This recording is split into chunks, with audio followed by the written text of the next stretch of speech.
filming committee proceedings? The third one, in the 87th session, after I believe some hoopla in the 86th session, there was a provision put into the rules that gives the committees the power to basically require that the only filming of a proceeding be the official proceeding. I don't know which camera I'm on right now. It might be the back of my head. I'm sorry about that if it is. But it's not allowed for somebody to be in the crowd right now to be videotaping. I'm a huge fan of the First Amendment. I wonder whether or not this rule violates the First Amendment. I think it certainly violates it in principle. And I would just say that there has always been and will always be the inherent right of the chair and the committee to maintain proper decorum. If someone were filming and disrupting proceedings, holding something in front of somebody's face, but we should never be afraid of transparency in whatever form that takes. And when we are out in public, we should be more than willing to be videotaped.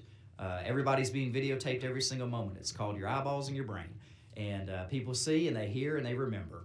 And such is true with electronic devices, and I think people ought to be able to film any way they want to, as long as it does not violate decorum. That's number 3. Mr. Chairman. Members, yes, Mr.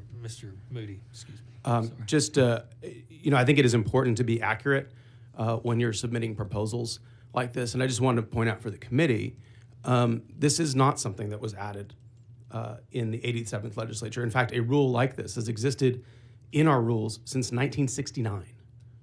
What was done in the 87th legislature is we simply moved it from one section to another because that's where it properly needed to be.